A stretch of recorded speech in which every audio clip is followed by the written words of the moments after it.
us now for tonight's big close-up is Oklahoma Senator Markwayne Mullin. He sits on the Senate Appropriations and Armed Services Committee. Senator, thank you for joining us tonight. Listen, I know the House has the power of the purse, so you're waiting on a bill from the House, and this 10-point plan comes out through House Democrats, but apparently the Senate Democrats are on board, although not long ago they were not asking for all these things. They were actually voting almost in lock and step with a bill that you already had in front of you.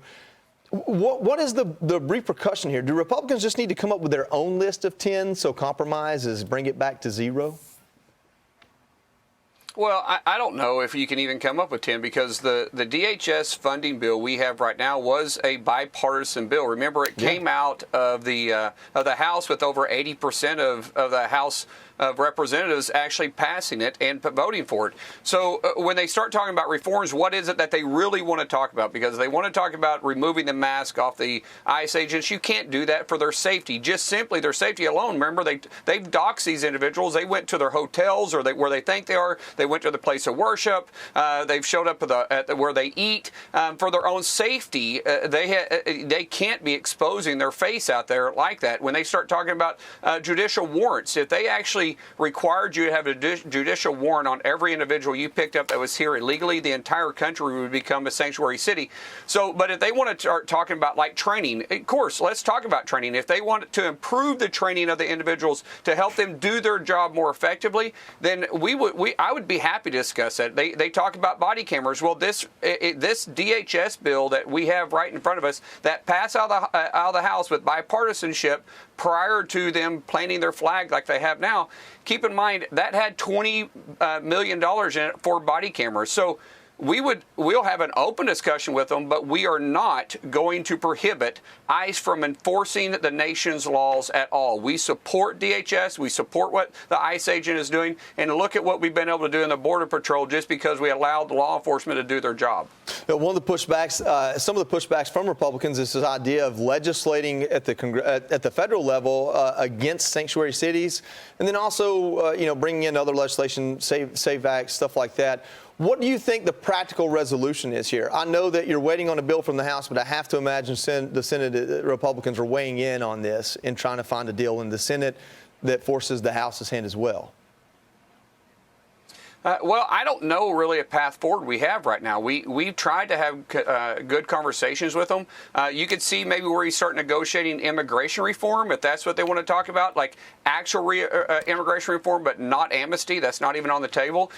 We could even start talking about the SAFE Act, which I know that says you may look at it and go, well, hold on, they won't ever negotiate on the SAFE Act. Remember, 37 states that have Democrat senators, some have Democrat senators in there too, already have a photo ID required. There's only 13 states in the union that doesn't require you to have an ID, which, by the way, they're all blue states, the irony of that. And so there's, and if we have to, if we actually get into it, there's a conversation that could be had that you could do DHS funding through reconciliation if you change the way it was funded, and then you could put the SAFE Act on it too. So if they continue down this path, we have options, but we would rather work with our Senate colleagues if they want to, but we're not going to be unrealistic and prohibit ICE from doing their job. Amen to that. All right, you mentioned it, Senator, but President Trump is pushing Republicans to pass the SAVE Act. Take a listen. The SAVE Act is very important. Voter ID, I mean, if you look at it, no mail-in voting, and you have to have proof of citizenship. Everybody wants it. It polls, even with Democrats, it's polling at 82. With the Republicans at 99%. So we're going to be trying very hard to get these savings. I'm sure you won't be surprised that Chuck Schumer says Democrats won't back that legislation. Of course, calling it Jim Crow 2.0, they've resurrected that little label once again. They pull that out every couple of years. But, Senator, are Republicans making this legislation a top priority? I've already said it on the show, but it's about the only thing I care about at this point. And I want to hear that Senate Republicans and Republicans in general have the backbone to get this to the finish line. Yeah, we'll probably be voting on this in the next week or two. The problem is in the Senate, it'll take 60 votes. And for, the Democrats, once again, to call it Jim Crow 2.0, every time they can't actually have a logical argument about something, they go out and they call it racist. Well, think about this. 37 states, as I mentioned a while ago, already has a voter ID requirement. And there's no voter suppression. There's no lower outcome of minorities voting. There's been no lawsuits that's been filed against it. In fact, it works, and we know it works. When they start talking about federalizing elections, requiring to show a proof of citizenship is not federalizing elections.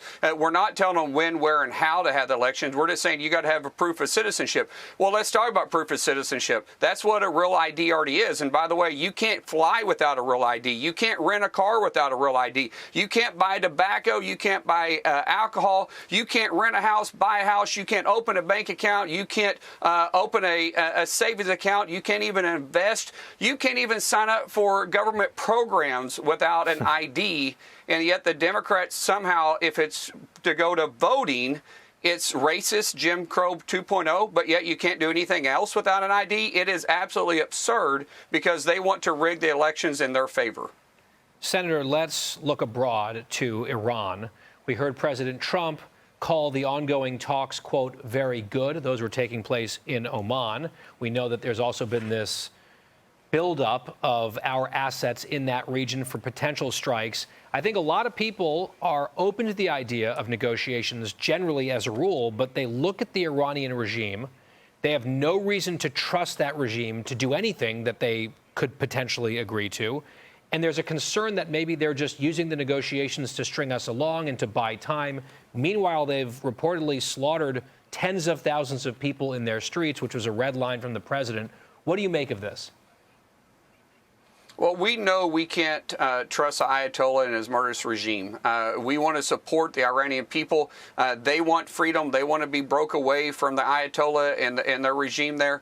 What I think you'd probably be looking at is President Trump is using this to build up an opportunity to take out the Ayatollah if we have to. We got to be real careful there, because if we take out the Ayatollah, who's in second place? That's what the Arab nations around. We don't want Iran to become a vacuum for ISIS, Al-Qaeda, and other extreme groups to operate, because it's a very rich nation that's been poorly ran.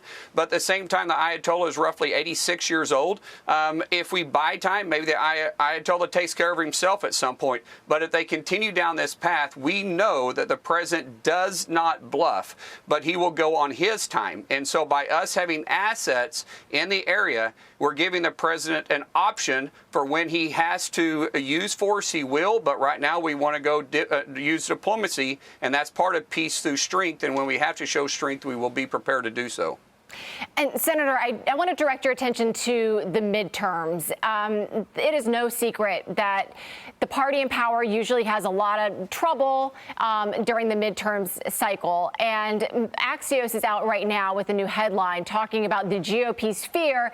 And they're saying the latest fear now is losing your chamber, the Senate, come November. So, Senator, I'm just curious to hear your thoughts about the midterms. Do you share in this concern about the midterms' impact on the Senate?